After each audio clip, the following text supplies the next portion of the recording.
et bienvenue à ce 6e webinaire de 14, le dernier d'une série de rendez-vous en ligne qu'on a tenu tout au cours de l'année 2022. Je me présente, Isabelle Gagnon, propriétaire de 14, agence web design marketing.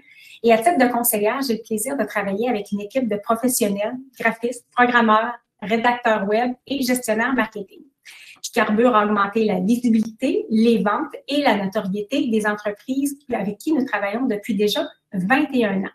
Aujourd'hui, on parle du géomarketing et des avantages concurrentiels impressionnants. OK. Est-ce que vous me voyez toujours? On t'a perdu, Isabelle. On a perdu la caméra. Écoute, je vais essayer de faire une image, mais de toute façon, on va faire du partage d'écran. Là, il y a eu une petite toujours, c'est l'essentiel. Donc, aujourd'hui, on parle du géomarketing et des avantages concurrentiels impressionnants que cette technologie offre. Et voici les questions auxquelles nous répondrons ce midi. D'abord, on va démystifier qu'est-ce que le géomarketing pour ceux d'entre vous qui ne savent pas ce que c'est. On va voir comment fonctionnent les géoindicateurs et quels sont les aspects éthiques et légaux. Puis ensuite, on va regarder comment on peut calculer le retour sur investissement de cette technologie-là. Donc, pour traiter du sujet, je suis accompagnée du très passionné de technologie et de publicité, Nicolas Dessureau de Propulso, fournisseur et partenaire de 14 pour la technologie derrière les campagnes de géomarketing. Nicolas, bonjour. Bonjour et bonjour tout le monde. Merci de vous joindre à nous aujourd'hui pour cette conversation. C'est un plaisir de pouvoir prendre une heure de lunch en votre compagnie pour vous exposer un peu à les technologies qu'on a développées, puis nous, comment on applique justement cette technologie-là au jour le jour pour nos usagers et des clients comme vous. Merci d'être avec nous et de nous partager, dans le fond, ton expertise et ta passion pour le géomarketing. Donc, on va y aller tout de suite dans le vif du sujet. Nicolas, démystifie-nous ça, là, le géomarketing. C'est une nouvelle technologie. Les gens ne connaissent pas bien ça. C'est quoi ça? À vrai dire, pour bien vous situer par rapport au géomarketing, puis comment est-ce que nous, on pense qu'on a une certaine expertise là-dedans puis qu'on est capable de parler de ce sujet-là. Je vais juste situer un peu Propulso, qui on est, qu'est-ce qu'on fait et en quoi, justement, ce qu'on a développé au cours des dernières années nous permet de vous entretenir là-dessus aujourd'hui. Alors, Propulso, premièrement, on est une entreprise de Magog avec des actionnaires, une technologie, une propriété intellectuelle 100% québécoise. Donc, tout a été développé ici et toujours en opération ici, opéré depuis nos bureaux à Magog. Et nous, ce que l'on fait chez Propulso, c'est qu'on est à la base, on est une plateforme d'intelligence de données. Donc, notre raison d'être, nous, c'est d'aller créer des réseaux, de très, très vastes réseaux avec des fournisseurs de données selon des critères bien, bien importants pour justement notre mission. Donc, un critère qui est super important, c'est la valeur de ces données-là. Donc, il y a plein de types de données qui est possible d'aller chercher à gauche et à droite. Nous, on se concentre sur la donnée qui a le plus de valeur potentielle pour les usagers de la plateforme. Donc, vous pouvez penser à de la donnée de géolocalisation, de la donnée de météo, de démographie, d'achat moyen dans certains lieux, et j'en passe. Il y a plein de catégories différentes, mais vraiment une donnée qui peut vous permettre d'aller plus loin dans vos processus décisionnels, dans vos processus opérationnels, dans les réponses de vos questions. Alors, maintenant qu'on a ce réseau-là, nous, ce qu'on fait, c'est qu'on rajoute de la valorisation technologique sur la donnée pour aller extraire le plus de valeur possible de ces données-là et être en mesure de vous permettre d'atteindre vos objectifs, que ce soit côté plus études de marché, intelligence d'affaires ou plus côté marketing. Donc, là, j'ai mis la table un peu sur qui on est, qu'est-ce qu'on fait. Géomarketing maintenant. Donc, géomarketing, si on parle de notre écosystème principal que je viens d'expliquer, c'est un des deux outils que l'on exploite. On utilise la donnée et les différents outils technologiques que l'on a afin de permettre à nos usagers de faire de la publicité super ciblée. Donc, géomarketing, c'est quand même un terme qui est un peu, je ne veux pas dire galvaudé, mais qui est, si vous faites du publipostage avec Post Canada, techniquement parlant, c'est du géomarketing. Vous utilisez des adresses postales pour faire du marketing. Donc, nous, notre définition du géomarketing, c'est qu'on fait de la publicité numérique en ligne en utilisant la programmatique. La programmatique, peut-être qu'il y en a qui sont très, très à l'aise avec ça, d'autres qui sont plus néophytes, fait que je vais faire un résumé très rapide. Mais la programmatique, c'est, selon les derniers chiffres, là, la façon qui est utilisée pour transiger 90 à 95% de toutes les impressions numériques sur le web à ce jour. Donc, pensez à quand vous allez sur un site web, vous voyez des bannières s'afficher, ou quand vous allez pour écouter une vidéo, il y a une vidéo qui joue juste avant, une publicité qui joue juste avant. Ce sont tous des inventaires qui sont vendus en programmatique. Et la programmatique, ce que c'est dans le fond, c'est que c'est un grand marché de la publicité. Il y a des gens qui produisent des endroits pour afficher la publicité, comme des sites web, qui produisent du contenu, des gens qui produisent des vidéos. Donc, ce sont des opportunités publicitaires. Et cet inventaire-là est placé dans un marché de publicité. Donc, il y a des acheteurs, des gens qui veulent acheter cette publicité-là, qui s'en vont faire des enchères pour acheter ces endroits-là, ces opportunités publicitaires-là. Donc, à chaque fois qu'une vidéo qui est chargée ou qu'une page web qui est chargée, en un centième de seconde, c'est vraiment une phrase, c'est presque instantanément, il y a une enchère qui se passe en arrière. On ne le voit pas, mais la personne qui charge la page envoie une demande dans ce marché-là en disant « Je suis en train de charger telle page » et il y a des gens qui vont venir enchérir là-dessus pour acheter cette publication-là. Nous, ce qu'on va faire avec notre technologie, c'est qu'on va être capable de cibler des gens qui se sont déplacés à des endroits bien, bien précis. Donc, on crée des audiences publicitaires en fonction du déplacement des gens. Donc là, juste pour, je sais que j'ai shooté beaucoup d'informations, mais pour vous donner un parallèle qu'on maîtrise bien, ça nous est tous déjà arrivé d'aller sur un site web d'une marque de souliers comme Nike, puis après ça, notre écosystème publicitaire est complètement populé de publicité d'Adidas, de Reebok, de Under Armour, parce que ces marques-là veulent les gens qui vont sur le site web de Nike. Ils veulent les gens qui ont démontré un comportement web. Donc, ces gens-là veulent acheter les impressions publicitaires qui sont créées par cet utilisateur-là. Nous, on fait exactement la même chose, mais avec le déplacement physique des gens. Donc, si vous êtes allé physiquement dans un magasin précis, ces annonceurs-là peuvent envoyer la publicité aux gens qui se sont déplacés dans ces endroits-là. Donc, les géomarketing s'expriment de cette façon-là chez nous. C'est un outil qui permet à nos usagers, à nos utilisateurs, d'envoyer de la publicité à des gens en fonction des endroits qu'ils ont visités, donc un comportement démontré physiquement et non pas juste des clics sur un site web ici et là. C'est vraiment le déplacement des gens qui va faire foi du comportement de la personne. Alors, Isabelle, je pense que j'ai shooté beaucoup d'informations. Avant de démontrer ce qu'on fait avec la plateforme, là, de montrer un petit exemple, est-ce qu'on voulait voir s'il y avait des questions qui étaient soulevées jusqu'à maintenant? Dans le fond, dans la gauche de votre écran, ou c'est peut-être en dessous, là, tout dépendant, il y a un petit onglet qui s'appelle Q&A, donc questions. Donc, je voulais vérifier si vous aviez des questions. J'ai activé la parole pour la plupart. Tout à l'heure, je l'avais désactivé un peu, mais vous pouvez également poser vos questions dans le chat, là, si jamais, pas de souci. On va pouvoir prendre des questions à la fin du webinaire également, mais s'il y avait des questions spontanées, là, je vous invite. Il y a Christine qui s'est jointe à nous, Josué, bienvenue. Je vous invite à prendre la parole et puis nous écrire vos questions. Donc, à date, ça semble qu'il n'y a pas de questions. On poursuit. Parfait. Peut-être. Oui, bien, vas-y. Parfait. J'allais partager mon écran pour vous montrer un peu la plateforme ressemble à quoi, parce que l'autre élément qui est super important à considérer, donc nous, oui, on fait du géomarketing, oui, on est en mesure de faire ce ciblage-là. Oui, on a une très, très bonne captation, donc on est en mesure d'aller chercher le plus fort potentiel de trafic dans ces lieux-là, tout en, comme je l'ai dit tout à l'heure, en respectant le côté qualité, le côté éthique. Donc, vraiment d'être axé sur le consentement des gens, s'assurer que c'est très clair à ce niveau-là.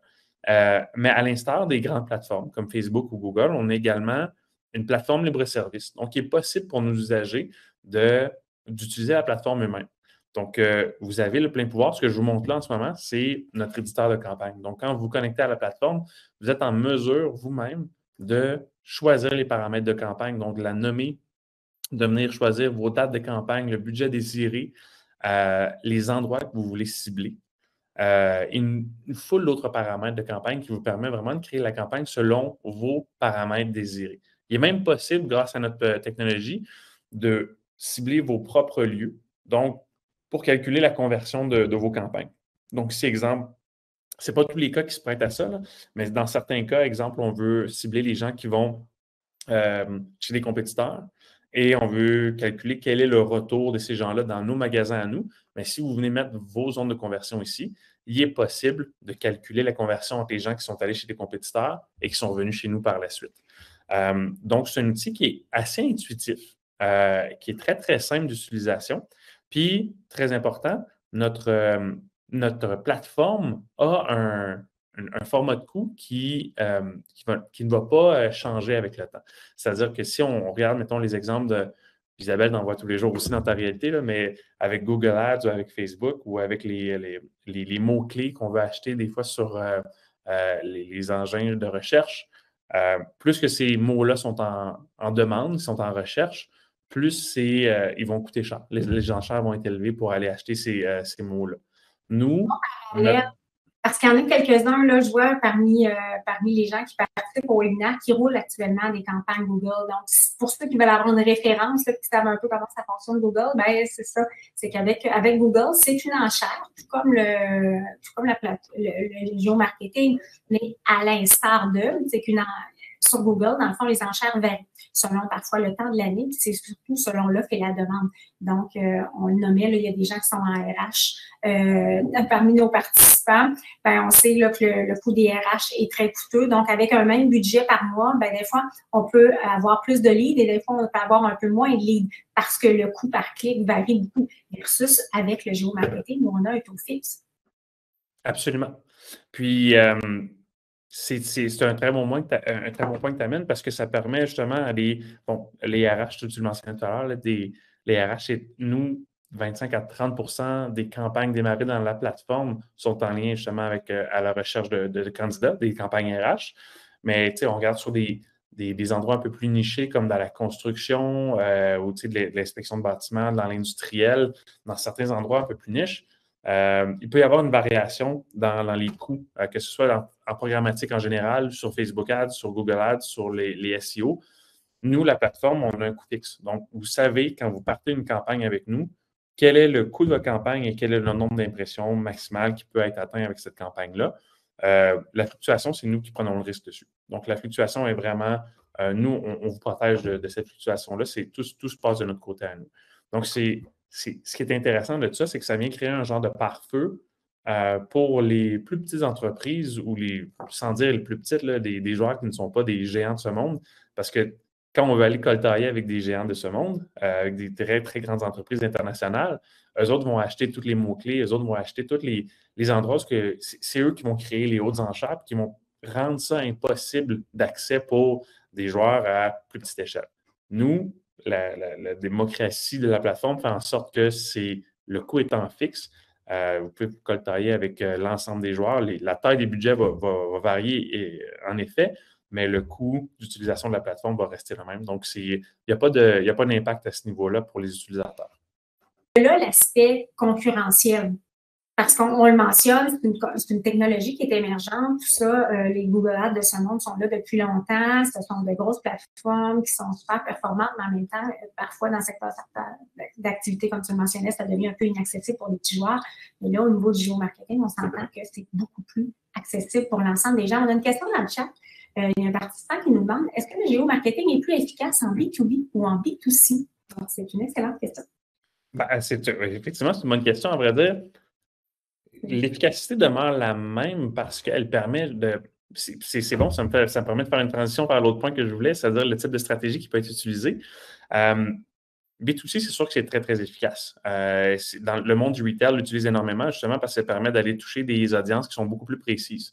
Donc, au lieu d'utiliser certains canaux ou, sans vouloir en nommer un en particulier, là, si on choisit certains médias, on envoie une publicité puis on espère que la plus grande proportion potentielle de clients soit notre clientèle à nous.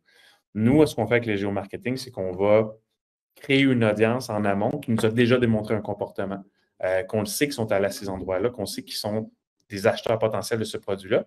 Et on a aussi, comme je disais tantôt, des layers technologiques par-dessus ces données-là qui nous permettent d'optimiser ces résultats-là. Donc, exemple, si on a, je ne sais pas, 15, 20, 50 zones dans une campagne, puis que l'intelligence artificielle repère qu'une personne est allée une fois dans une des zones 10 minutes, peut-être que ce n'est pas exactement la personne sur laquelle on va vouloir dépenser le plus de budget. Mais si on voit que une personne a visité 10 des 50 zones, puis qu'elle passe une demi-heure à toutes les fois dans chacune de ces zones-là, l'intelligence artificielle va détecter automatiquement que cette personne-là fait partie de notre tiers 1, de notre noyau, puis qu'on doit mettre plus d'impression sur cette personne-là pour la convertir. Donc, en B2C, ça fonctionne très bien. Mais en B2B, c'est que ça permet de faire des choses qui sont plus difficiles à faire habituellement. Donc, souvent, on veut, exemple, rejoindre des chefs d'entreprise ou même, tu sais, l'exemple des RH, je pense que ça s'applique à cet exemple-là parce que aller rejoindre des gens qui sont déjà dans un poste précis, qui sont déjà dans un endroit, qui correspondent à un profil précis. Moi, je mets ça dans la même catégorie, là, les gens qui sont des chefs d'entreprise ou des gens avec qui on veut faire affaire et des gens qu'on va aller recruter. Mais ça nous permet de cibler des endroits super précis. Exemple, une municipalité veut aller recruter des gens pour travailler chez elle, mais qui a vraiment des catégories très, très, très précises d'emplois qui sont disponibles, que ce soit des plus col bleu ou que ce soit plus côté comptabilité. Mais c'est possible pour eux d'aller cibler des endroits super précis pour aller recruter ces gens-là. Tout comme si nous, on a une entreprise qui travaille avec d'autres entreprises directement, notre technologie nous permet d'aller cibler les bureaux de ces entreprises-là avec qui on veut travailler, avec qui on va aller décrocher des contrats pour les exposer à ce que nous, on fait. Puis, c'est important de mentionner, je ne l'ai pas nécessairement exploré davantage là, dans l'éditeur de campagne. Ultimement, je pense que pour aller vers Isabelle, si vous avez des questions plus précises sur comment il est possible de cibler, mais notre technologie travaille avec une précision de 1 mètre près et travaille avec des polygones, ne travaille pas avec des radius. Donc, il est possible pour vous, exemple, vous avez une entreprise manufacturière, mais vous ne voulez pas toucher tous les gens qui travaillent dans l'usine, vous voulez vraiment toucher juste l'espace à bureau. Mais il est possible dans l'éditeur de campagne de venir délimiter une zone qui correspond précisément à cet endroit-là et vraiment juste toucher les gens qui travaillent dans le bureau pour exposer les cadres et la clientèle qui sont qui sont moins dans le côté entrepôt pour envoyer la bonne publicité aux bons gens. Donc, pour ce qui est de est-ce que c'est plus efficace?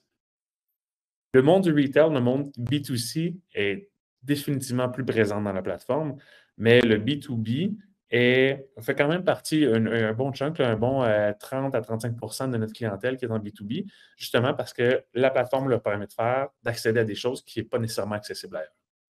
Un exemple, peut-être, au niveau du B2B, c'est peut-être l'événement. La plupart des gens qui sont en business to business, qui offrent des services à d'autres entrepreneurs, assistent à des salons, à des expositions. Donc, ça, c'est un bon exemple d'utilisation au niveau du géomarketing. Au lendemain, vous participez à un salon, vous aimeriez, après ça, retargeter la clientèle qui a assisté. Vous êtes dans le domaine de la construction, plein d'autres domaines. À ce moment-là, ben, c'est possible de le faire. Et ça, souvent, les salons, les expositions, c'est du business to business. Donc, ça peut être un exemple, entre autres. Point imaginatif, je le mentionnais un peu tantôt, parce qu'il y a beaucoup de façons de faire les choses. Donc, dans votre secteur d'activité, il faut peut-être explorer plus précisément quels sont, pour penser, quels sont les déplacements des gens que vous targetez et, dans le fond, c'est ça, où ils assistent à des salons, où ils se promènent, où il y a peut-être une association, ou, tu sais, il y a plusieurs possibilités. Il n'y a pas qu'une seule façon de faire les choses. Absolument. Puis, c'est un peu ce que je disais tantôt. La question, elle était très bonne parce que les cas d'application, ce n'est pas seulement d'aller cibler vos compétiteurs, bien que, évidemment, oui, c'est un bon cas d'application, mais puis on en parlait un peu avant l'appel, c'est un exemple qui peut paraître enfantin, mais qui est quand même bon. Tu sais, vous avez, exemple, un stand de crème glacée qui est situé devant un parc, puis vous voulez toucher tous les gens, envoyer la publicité à tous les gens qui vont dans ce parc-là. Mais ce parc-là, ce n'est pas un compétiteur, c'est un lieu qui est complémentaire, qui est complètement neutre, mais il est possible de cibler cet endroit-là. Puis de tous les gens qui visitent ce parc-là, envoyer la publicité dans leur univers numérique pour que, soit pendant qu'ils sont là, ou soit quand ils vont revenir, qu'ils pensent à venir visiter votre stand. Donc, cibler la compétition, cibler des endroits complémentaires à votre offre de service, ou même cibler vos propres places de commerce. Vous êtes en mesure d'attirer des gens, mais la fidélisation est un problème. Ben, il est possible de cibler vos propres endroits pour que les gens qui sont venus dans vos lieux reçoivent votre publicité, puis vous puissiez les fidéliser à votre service ou à votre offre. Donc, les stratégies sont multiples. Puis, c'est important de mentionner aussi que c'est une plateforme qui fonctionne assez bien partout sur la planète. Là, nous, on disait Magog, compagnie québécoise avec un actionnariat québécois, mais on a des clients qui utilisent la plateforme partout sur la planète. La plateforme fonctionne très, très bien en Amérique du Nord, en Amérique du Sud, dans certains pays européens, en Asie, même là, si on extrapole, là, Brésil, Afrique du Sud, Australie, on n'a absolument aucun problème. Donc, si vous avez des frontières internationales, si vous travaillez vraiment avec des horizons qui sont à l'extérieur du Canada ou de l'Amérique du Nord, il est possible de vous accompagner avec cette plateforme-là. Merci pour ce beau survol. Première question qu'on a abordée. Hein, on a vu un peu la plateforme, comment ça fonctionne. Peut-être, ce qu'on n'a pas mentionné, Nicolas, c'est peut-être les formes de publicité. Les formes de publicité au niveau du Google Ads, les gens sont peut-être un peu plus habitués, hein, soit de la publicité qui soit vraiment en texte ou encore de la publicité display qui est vraiment qu'on appelle de bannière. Mais au niveau du géomarketing, ce sont également des publicités de bannière, c'est-à-dire des visuels ou encore des vidéos. Donc, absolument. C'est un peu ce qu'on explorait tantôt quand on parlait de programmatique, c'est-à-dire que cet inventaire-là, c'est de l'inventaire qui est, comme je disais, si vous allez sur des sites web, vous voyez des bannières en haut, sur le côté, il y a plusieurs formats qui existent, ou de la vidéo, justement, de la vidéo qu'on appelle pre-roll, donc la vidéo qui va venir juste avant une vidéo que vous voulez écouter. Mais ce sont tous des inventaires que nous, on est capable d'aller chercher. Et si je peux vous montrer là, un rapport vite fait de ce à quoi ressemble un rapport de campagne chez nous. On y allait, dans le fond, parce qu'on veut parler des géo-indicateurs. Hein? Oui, ça fera une belle transition. Ça fera une belle transition. Fait que, dans le fond, ce que je vais vous montrer là, avant de sauter dans les géo-indicateurs, c'est vous montrer une campagne chez nous ressemble à quoi en termes de ce que vous allez chercher comme information. Donc là, on est toujours dans le géomarketing, sauf que là, une fois que je vous ai montré l'éditeur de campagne tout à l'heure, donc comment partir une campagne. Puis si certains d'entre vous l'ont déjà fait sur d'autres outils, vous allez trouver le nôtre beaucoup plus simple, beaucoup plus intuitif. Mais une fois que vous avez parti votre campagne, mais à quel genre de données vous avez accès? Bien, le rapport de campagne vous donne accès en temps réel à une foule de données et à d'autres données qu'on met à jour à tous les jours. Donc, vos impressions, vos conversions physiques, le nombre de clics qui ont été générés, le total dépensé, votre taux de clic, tout ça est mis à jour à toutes les 15 minutes. Et ensuite de ça, juste ici, vous allez avoir une mise à jour de ces métriques-là ici à tous les matins à 5 heures du matin. Donc, ça vous permet de suivre, lequel de vos créatifs fonctionne mieux, sur quel site web votre publicité a été affichée. Donc, si je disais tantôt la programmatique, ce sont des publishers qui vont mettre leur impression publicitaire potentielle dans un marché, mais ça nous permet, nous, d'aller chercher des impressions sur une foule de sites différents, que ce soit MSN ou la presse ou Narcity ou quand on a des numéros comme ça, ce sont des applications mobiles, Journal de Québec. Ce qu'il faut comprendre, c'est que nous, la technologie, ce qu'elle va faire, c'est qu'elle va faire ce qu'on appelle du device matching. Donc oui, on va repérer un identifiant à partir de ça ici sur un téléphone mobile, mais après ça, on va être capable de repérer aussi c'est quoi l'ordinateur portable, la télévision intelligente, la tablette de la personne. Donc, on va suivre son parcours numérique un peu partout, puis on va être capable d'aller maximiser le nombre d'impressions qu'on peut acheter. Donc, vous allez avoir des impressions en application, des impressions sur des sites web, même comme je disais, sur la télévision intelligente. Donc, vous avez une foule de métriques sur où est-ce que votre publicité a été affichée. Vous êtes également en mesure de savoir laquelle des zones que vous avez ciblées qui fonctionne le mieux. Donc, aller suivre les performances. Où se trouvent les gens une fois qu'ils ont été affichés à votre publicité. Donc, évidemment, il y a on cible les gens dans des zones précises, mais où est-ce qu'ils sont physiquement lorsque la publicité est affichée? Je pense que ça vous permet de venir suivre ça ici. Puis même aller chercher de l'information démographique par rapport aux impressions qui ont été générées dans vos campagnes. Alors ça, c'est, comme on disait, c'est le type de rapport auquel vous avez accès pour vos campagnes. Mais comme je le disais tout à l'heure, quand j'expliquais un peu ce que notre campagne, notre outil fait, j'expliquais que notre outil est une plateforme d'intelligence de données qui vous permet d'aller chercher des réponses, d'aller chercher de l'information qui est plus difficile à obtenir, plus difficile à aller chercher. Donc, ça, c'est le deuxième outil qui se dégage de notre entité, qui se dégage de qui nous sommes chez Propulso, ce qu'on appelle les géoindicateurs. Les géoindicateurs, ce sont des rapports d'intelligence d'affaires, des études de marché numériques qui peuvent être générés par l'usager relativement en temps réel. Je vous dirais, le temps de création d'un rapport est d'environ maximum 30 minutes. Donc, ça vous permet d'aller chercher de l'information sur les usagers d'une zone, quels sont leurs comportements de visite, combien de temps ils passent sur place, d'où proviennent ces gens-là, ils vont où avant, ils vont où après, leur profil démographique. Bref, on va aller chercher une foule d'informations. Puis où est-ce que ça devient super intéressant pour les gens d'affaires, c'est que souvent, dans un premier temps, on va souvent entendre dire que ces gens-là ont beaucoup d'informations sur, oui, je sais, j'ai de l'information sur les gens qui viennent chez nous, mais on n'a pas l'information une fois qu'ils quittent vos murs. Donc, ils vont où avant, ils vont où après? Est-ce qu'ils vont magasiner chez vous puis l'achat se fait ailleurs? Est-ce qu'ils vont visiter des lieux complémentaires qui, en forte proportion, mais que vous n'avez pas d'informations là-dessus, donc vous manquez une opportunité de promotion intéressante? Est-ce que vous êtes dans un marché qui est en train de monter, donc plus de visiteurs ou qui est en déclin? Une foule d'informations comme ça, nous, on est capable d'aller générer ces rapports-là. Et étant donné qu'on utilise le pouvoir de la donnée et de la technologie, on n'a pas besoin de personnes sur le terrain qui vont aller faire des décomptes, par exemple, qui vont aller poser des questions de sondage ou des trucs comme ça. Donc, le coût d'accès est beaucoup plus bas. C'est plus facile, plus rapide, moins coûteux d'accéder au rapport d'intelligence de données que l'on a grâce justement à la plateforme qu'on a développée et qu'encore une fois, qui est un outil libre-service. Donc, nos usagers peuvent générer eux-mêmes les rapports et aller répondre à leurs questions. Souvent, on dit, en tant que gens d'affaires, on a une intuition, on a une idée, mais c'est le fun d'avoir juste la donnée pour venir nous appuyer, dire c'est beau, tu peux partir de Bulldozer, va faire ta trail là, tu t'en vas dans la bonne direction. Tout comme des fois, si on est en train de prendre une mauvaise décision, c'est le fun de le savoir en amont et ne pas s'en rendre compte une fois qu'on a investi énormément et qu'on est parti justement dans une direction précise. Validé. Exactement. Donc, ce que vous avez sous les yeux, c'est une des façons de voir la donnée. Il faut comprendre que nous, ce que je vous expliquais tantôt, tous les partenariats que l'on développe, ce sont une cinquantaine là, de pipelines de données qu'on tire vers nous et qu'on est capable d'analyser. Puis ce qu'on fait par la suite, c'est que, évidemment, ce n'est pas toute la donnée au monde que vous voulez analyser. Ce n'est pas la carte globale au complet, puis tous les déplacements sur la planète. Vous voulez avoir un lieu précis, des moments précis. Donc, nous, on va tirer toutes ces données-là, on va l'organiser pour que vous voyez vraiment la tranche qui vous intéresse. Placer la donnée, l'orienter d'une façon qui va vraiment dégager le plus de valeur pour vous. C'est un peu ce que j'expliquais en début d'appel tantôt. Nous, notre mandat, notre mission, c'est vraiment de corréler tous les points de données pour aller extraire le plus de valeur possible de l'ensemble de cette donnée-là.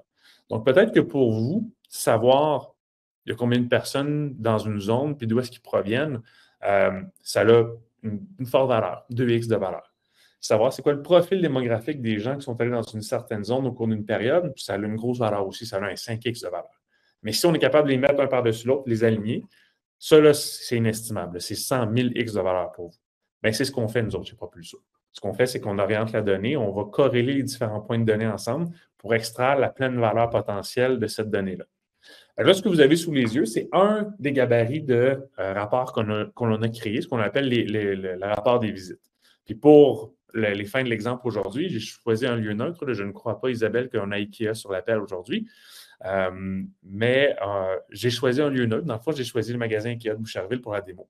Puis j'ai choisi la période de 2020. Donc, c'est important de savoir, nous, avec la donnée, on est capable de retourner du 1er janvier 2019 jusqu'à hier. Donc, vous êtes en mesure de vraiment avoir une donnée qui est pratiquement empirique. Les périodes qui sont disponibles dans la plateforme vous permettent vraiment de regarder avant, pendant, post-pandémique. Et ça vous permet également de, si vous avez un événement précis qui arrive, exemple, l'ouverture d'un compétiteur dans votre marché jusqu'à hier, bien, vous êtes capable de partir un rapport à une date complètement aléatoire. Pas aléatoire pour nous, mais qui est précise pour vous. Donc, ce n'est pas obligé d'être du 1er janvier d'une année. Vous pourriez partir ça au 16 septembre jusqu'à hier si vous désiriez. Vous avez le plein pouvoir là-dessus. Mais bref, ce qu'on peut aller chercher comme données avec nos rapports, c'est vous voyez déjà là avec l'IKEA, on peut voir le nombre de visiteurs uniques qui sont allés dans cette zone-là et le nombre de visites totales qui sont générées, le temps moyen passé sur place. On est capable d'aller regarder de façon plus granulaire, c'est quoi le comportement des gens. Donc, on voit les pics de visite et les dips, les creux. Donc, on peut voir le comportement des visiteurs chez IKEA. On voit que les fins de semaine, c'est les pics. Les creux, ce sont les sur semaine. Puis, on voit qu'en début d'année 2020, là, chaque fin de semaine se surpassait l'une après l'autre, jusqu'à évidemment la pandémie, jusqu'au moment où on a eu le premier confinement. Puis suite au premier confinement, vous voyez là, le comportement ici là, est très, très erratique. Entre le déconfinement et la fête du travail, il n'y a pas vraiment de tendance qui se dégage. C'est assez all over the place.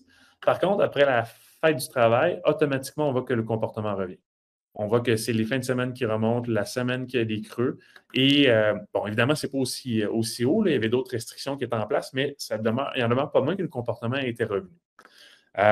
By the way, l'ensemble de ces cadrans-là, vous pouvez les regarder par jour, par mois ou par année si vous avez plusieurs années. Dans ce cas-ci, on a seulement 1 an. Mais vous pourrez le regarder. Si vous avez plusieurs années, vous pouvez le regarder de cette façon-là.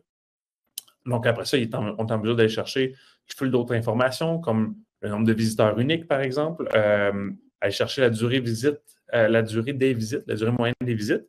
Donc, vous voyez, au IKEA, c'est assez stable. Là. Il y a le fameux labyrinthe du IKEA, le parcours qu'on est obligé de prendre. Donc, nécessairement, on est obligé de passer par ce chemin-là. Donc, c'est ce qui crée une grande stabilité, sauf pour le pic qu'on a ici, mais c'était pendant le confinement. Donc, on n'avait pas de visiteurs, on avait seulement des employés. Donc, c'est normal. Même, je pense que IKEA voudrait voir ces chiffres-là. C'est normal que les gens passent beaucoup de temps sur place. On est capable d'aller chercher la répartition des visites par jour ou par mois. Quel a été le pourcentage de visites le plus élevé en fonction de ce qu'on décide d'analyser. Le temps moyen passé sur place en fonction du moment de la journée. Encore une fois, si c'est les jours de semaine que l'on cible ou si ce sont les mois que l'on cible ou les années dans le cas d'année. L'information sur les visites par moyenne, la moyenne des visites par personne. Donc, on a une moyenne ici de 1,75, mais la vérité, c'est qu'il y a 70% des gens qui sont allés une seule fois. Il y a 30% des gens qui ont généré ce 0,75 visites-là. Puis, on s'est attardé à ça un peu. Nous, de notre côté, on a voulu l'analyser davantage. Puis, ce qu'on s'est rendu compte, c'est qu'il y a beaucoup de gens qui vont une seule fois pour chercher leurs besoins en ameublement, mais il y a un noyau dur de personnes il y a une offre alimentaire aussi chez IKEA. Il y a les fameuses boulettes suédoises, puis d'autres spécialités suédoises qu'on peut aller chercher au IKEA. Donc, l'offre alimentaire fait en sorte que ça attire une clientèle un peu différente, qui passe moins de temps moyen sur place, mais qui retournent de façon régulière. Je vais retenir ça en tête parce que je vais vous amener une autre donnée un peu plus tard par rapport justement aux gens qui vont à l'offre alimentaire. Un point qui est très, très intéressant de la plateforme que nos utilisateurs aiment beaucoup, c'est la provenance des gens. Parce que des fois, de savoir d'où provient notre clientèle, ça peut être difficile d'obtenir comme information ou extrapoler. Alors, nous, ici, l'outil nous permet d'aller regarder notre clientèle, d'où est-ce qu'elle provient. Évidemment, un IKEA, il n'y en a pas à tous les coins de rue. Donc, ça fait en sorte que les gens viennent de très loin pour aller au IKEA et qu'il y a une grosse répartition. Fait que juste pour expliquer ces points-là un peu, là, vous voyez vraiment les points noirs, ce sont les lieux de résidence des gens. Fait qu'on envoie jusqu'à Ottawa, on envoie un peu jusqu'à Québec, même s'il y a un IKEA à Québec. Donc, on comprend que les gens ne sont pas partis d'Ottawa ni de Québec pour venir s'acheter une bibliothèque Billy à Boucherville. Mais vous êtes dans le coin, vous êtes venu visiter la visite, puis vous avez pété 3 verres de vin chez votre ami Hugo la veille, bien, vous savez que vous pouvez l'en trouver chez IKEA, ou encore une fois, comme je disais tantôt, mais vous prenez une fringale de boulettes suédoises, bien, vous savez que vous pouvez l'en chercher ici. Donc, blague à part, c'est juste de dire, les gens qu'on voit de l'extérieur du Grand Montréal, évidemment, ne se déplacent pas pour une utilisation quotidienne. Donc, ce qu'on fait, on a la possibilité de regarder le territoire. Le territoire, c'est une zone dessinée par ordinateur, par intelligence artificielle, qui vous permet d'analyser c'est quoi la zone d'impact immédiate de votre zone. Là, ici, dans ce rapport-là, on a seulement une zone d'étude, seulement un magasin, mais il y a plusieurs cas d'application qu'on pourrait voir ici. Exemple, vous pourriez voir est-ce que vous optimisez votre territoire avec l'ensemble de vos succursales.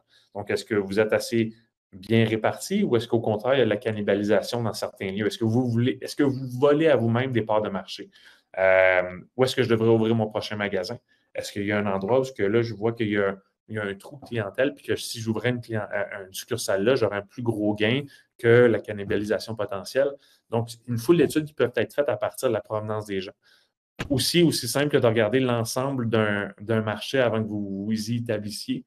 Donc, savoir qui sont les joueurs, comment ressemble le territoire, quelles sont les zones, est-ce qu'il y a des spécialisations ou des certaines particularités qui se dégagent dans ce territoire-là, ou même si vous décidez de vous établir dans un territoire, vous aimeriez savoir dans tous les emplacements qui sont disponibles, les locaux disponibles, lequel correspond le plus au profil de votre clientèle. On peut vous aider à aller chercher cette réponse-là également à partir, entre autres, des provenances.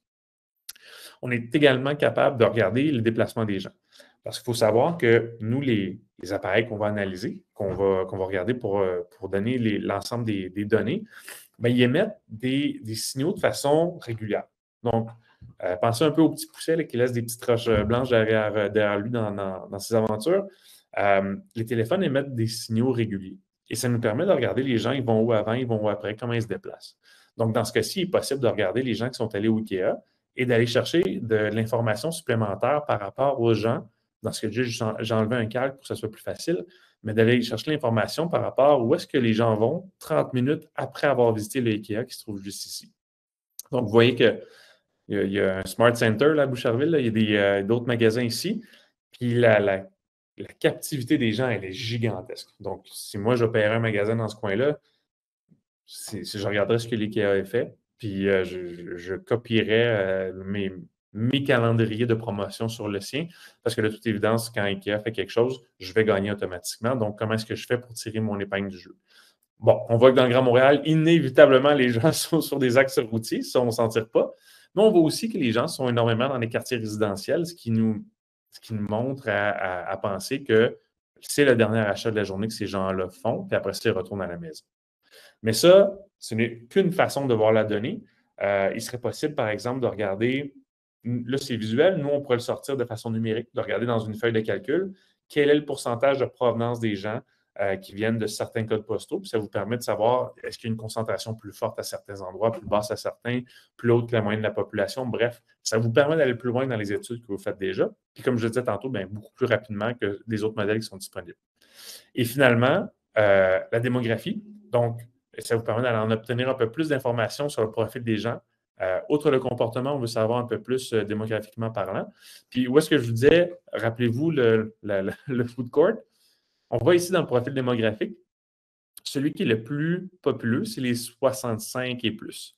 On trouvait ça quand même surprenant, nous, quand on a bâti le démo, mais on a trouvé la réponse à notre question, c'est que IKEA a une carte privilège pour les gens du troisième âge qui leur donne des repas à fort rabais, je pense que c'est 4 par repas. Et ce qui fait en sorte qu'il y a beaucoup de personnes du troisième âge qui vont manger au IKEA. Et quand on fait une analyse, là, on voyait le temps moyen minute est de 56 minutes par usager.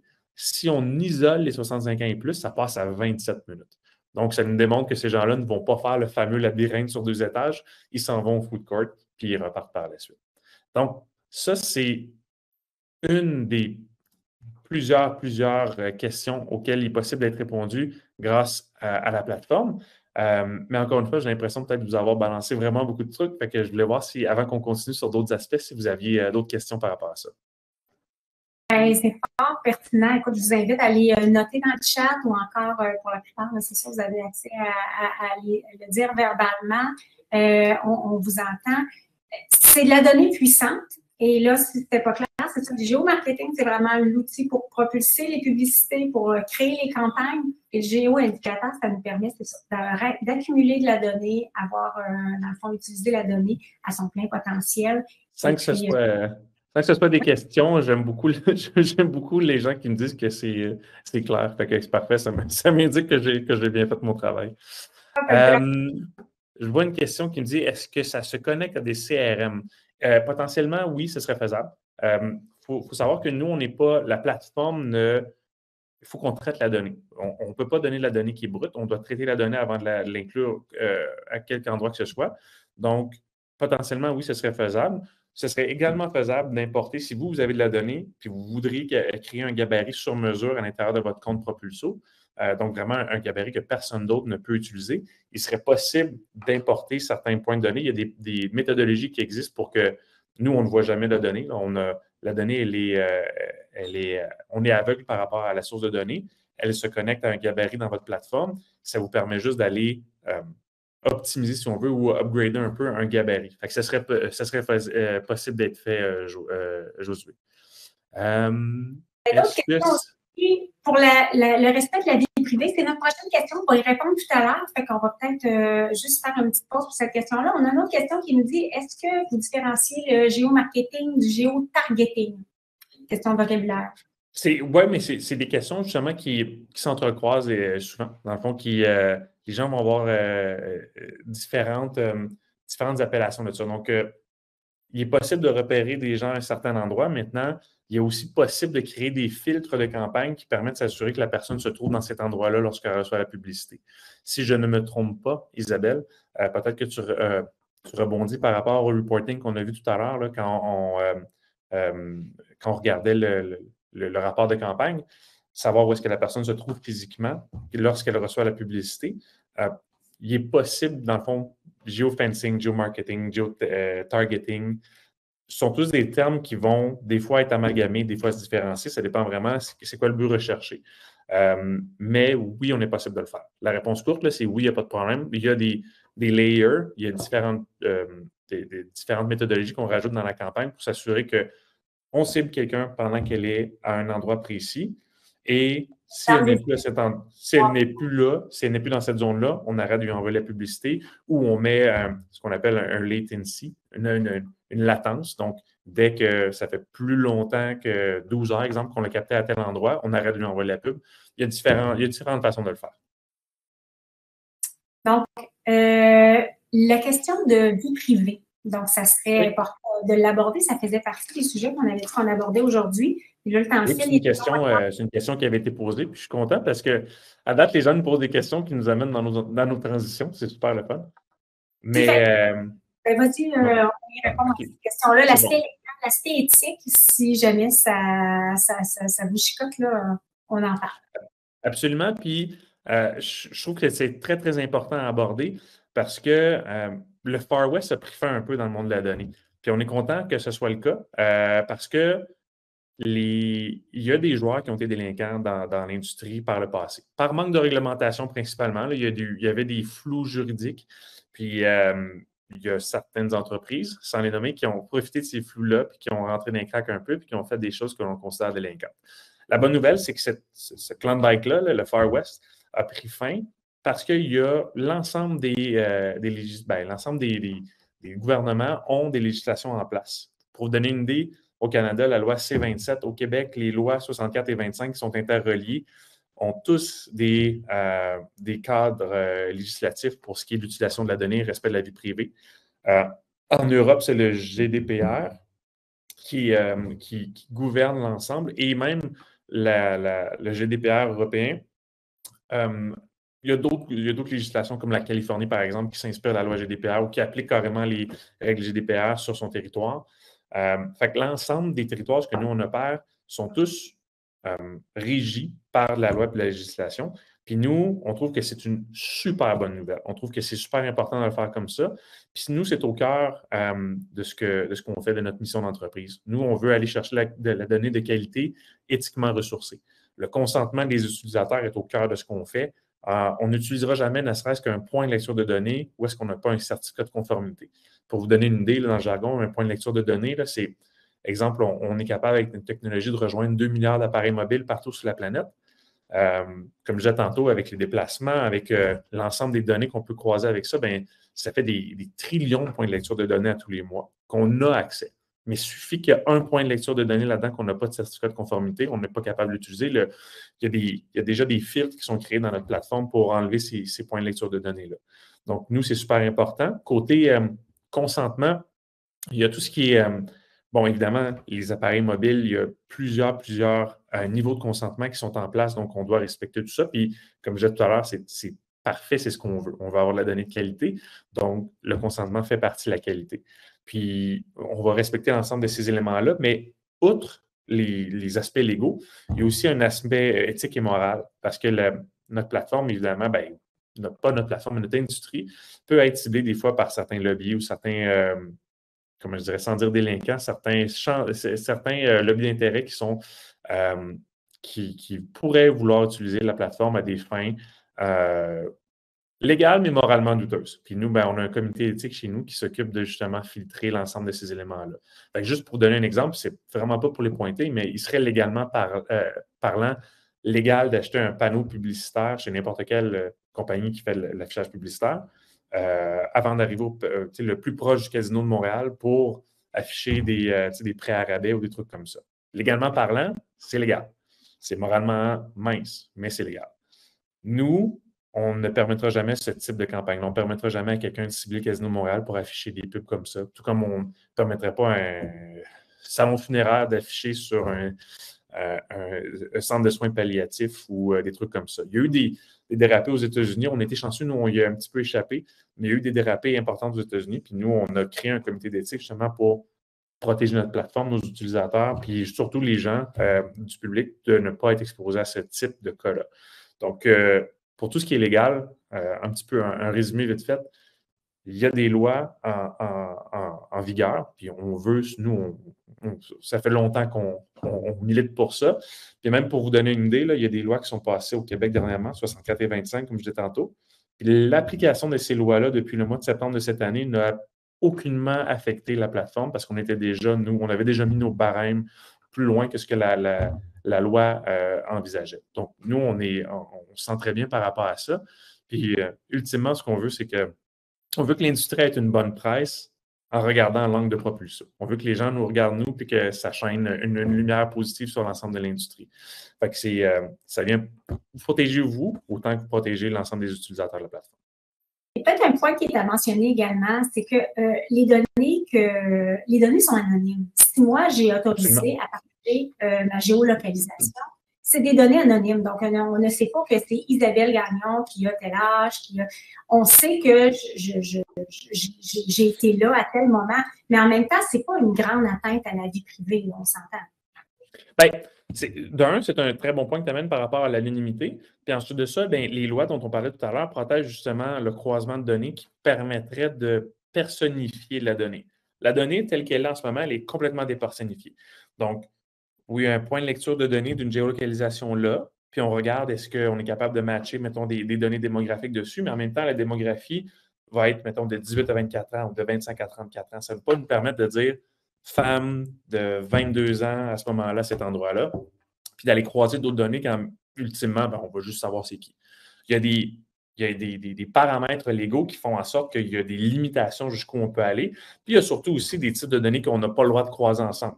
Exemple, on le fait, on peut aller acheter des lots de données chez des fournisseurs de cartes de crédit. Pour savoir, exemple, c'est quoi l'achat moyen dans un restaurant au Québec? Ou c'est quoi l'achat moyen dans des attractions touristiques au Québec? On est capable de faire ça. On est capable, nous, avec nos fournisseurs, d'aller chercher c'est quoi les visites annuelles, quotidiennes, mensuelles dans virtuellement n'importe quel lieu au Québec. Mais je ne peux pas croiser les deux ensemble. C'est-à-dire que je ne peux pas prendre des données de carte de crédit puis une géolocalisation parce que ça me permettrait éventuellement, potentiellement, d'identifier la personne. Donc, on est capable d'utiliser les données séparément de chaque côté pour aller chercher l'intelligence d'affaires, mais je n'ai pas le droit de les croiser. Donc, c'est pour vous donner une idée, là, les lois et les législations en vigueur sont justement là pour protéger l'usager par rapport à ça, puis protéger le public en général. On est des entrepreneurs, on veut promouvoir nos produits et services, certes, mais en même temps, on est aussi des clients de d'autres. On est dans les deux côtés de la médaille, donc c'est important de savoir que c'est ça, au niveau du respect de la vie privée, on parle de données, mais c'est quand même, c'est précis, et c'est quand même aussi assez large pour ne pas se dire, ben écoute, ils vont tout savoir sur moi, puis bon, ils connaissent vos déplacements, mais ils ne savent pas qui vous êtes, et ça fait dans le respect. Il est 12h51, il nous restait une question à aborder, Nicolas, puis j'aimerais qu'on l'aborde. C'est la question de retour sur investissement. Donc, y a-t-il moyen, avec cette plateforme-là, de calculer le retour sur investissement? On sait qu'avec Google Ads, souvent, ben, c'est ça, on a des façons de calculer le retour sur investissement. Au niveau du géomarketing, qu'en est-il?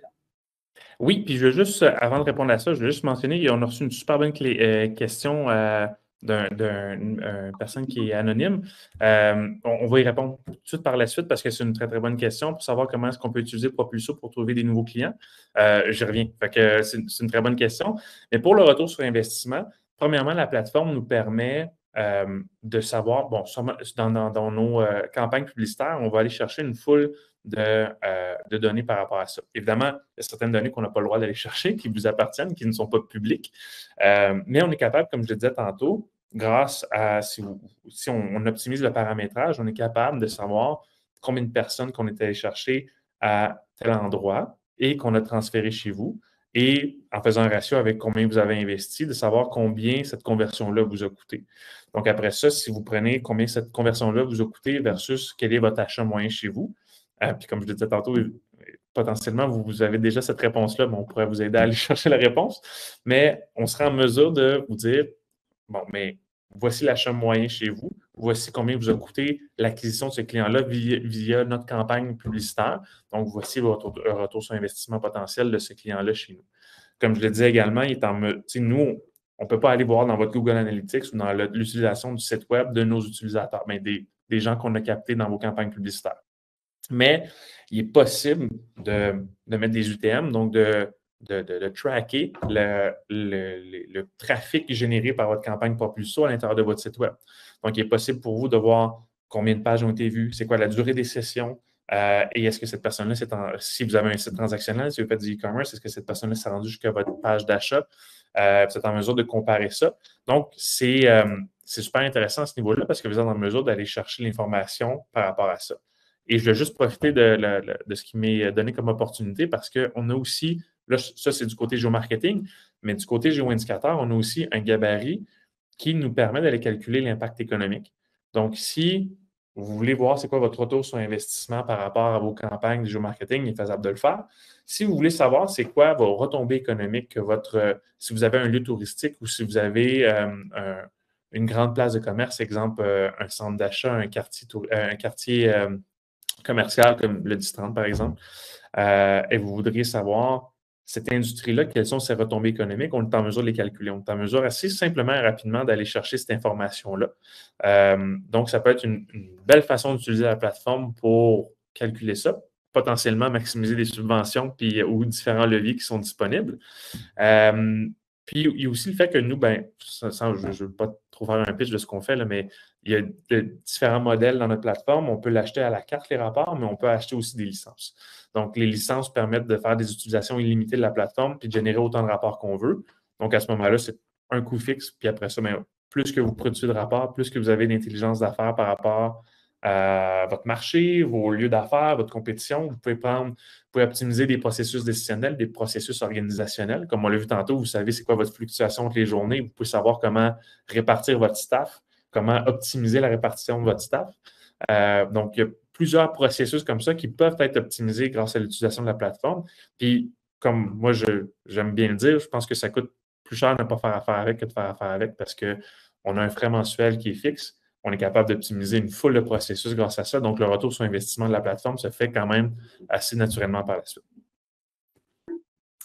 Donc, j'espère que, là, dans le fond, on avait dit qu'on répondait à une dernière question, midi 55. Donc, on peut utiliser, dans le fond, le géomarketing pour aller prospecter de nouveaux clients.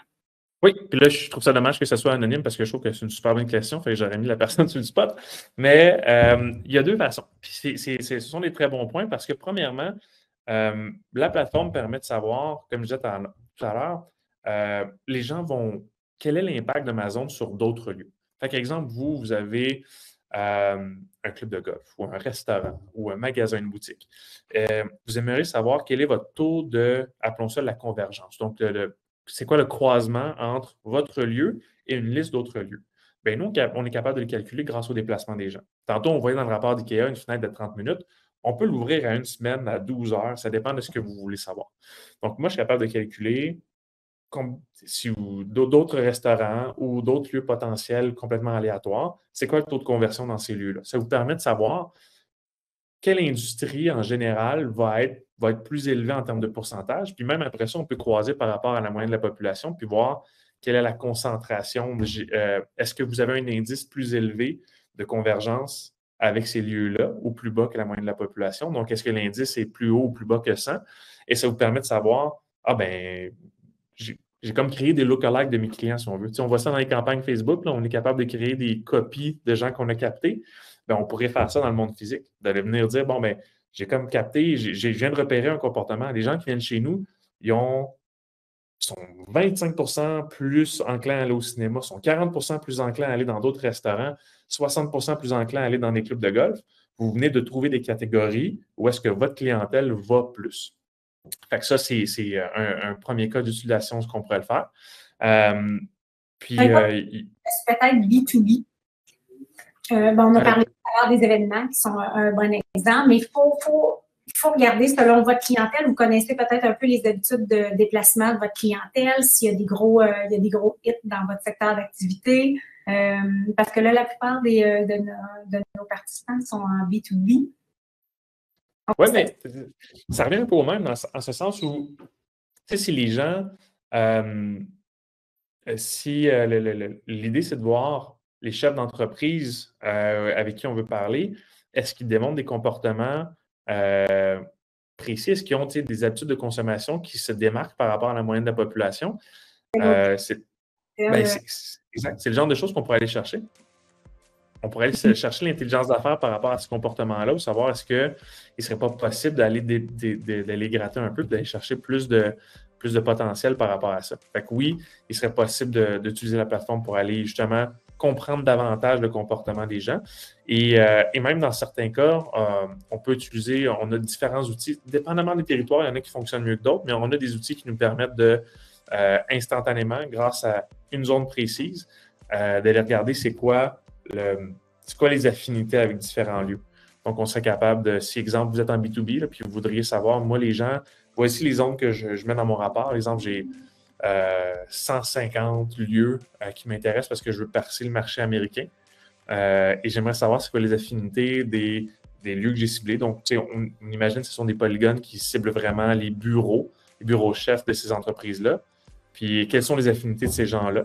Ben, la plateforme va vous sortir les affinités avec des catégories précises. Puis après ça, on peut vous accompagner dans la création d'une campagne publicitaire pour aller chercher ces nouveaux clients-là puis aller pousser votre campagne publicitaire plus loin. De là, dans le fond, notre accompagnement pour être capable de faire une bonne stratégie, de brainstormer ensemble sur toutes les chances possibles et puis créer une publicité. Le temps file, 12h59. Merci, Nicolas, de nous avoir partagé ces informations. Merci à toi, Isabelle. Super le fun. Oui! J'espère que c'est maintenant beaucoup plus clair pour vous ce que c'est géomarketing, sa puissance, ses possibilités et son utilité pour promouvoir vos produits et services auprès de vos clientèles cibles. Dans le fond, nous, on va se revoir en 2023. Donc, c'était le 6e webinaire d'une série de 6. Et en 2023, on va peut-être opter pour une nouvelle formule. Donc, je vous invite à nous suivre dans nos réseaux sociaux pour voir qu'est-ce qu'on vous concocte pour le printemps 2023. S'il reste des interrogations, je vous inviterai peut-être à prendre rendez-vous avec nous. Donc, vous allez recevoir un petit courriel pour vous remercier d'avoir été présent avec nous. Donc, une prise de rendez-vous possible. N'hésitez pas à nous contacter pour nous parler, dans le fond, des sujets peut-être plus pointus à votre secteur d'activité. C'était difficile. On avait 10-12 personnes aujourd'hui d'être très pointus sur tous les exemples. Mais si vous souhaitez qu'on en discute plus particulièrement de votre cas précis, ça va nous faire plaisir. Donc, je vous dis bon midi. Merci encore, Nicolas. Merci à tout le monde d'avoir été présent. Et on se dit à une prochaine. Bonne fin de journée. Au revoir.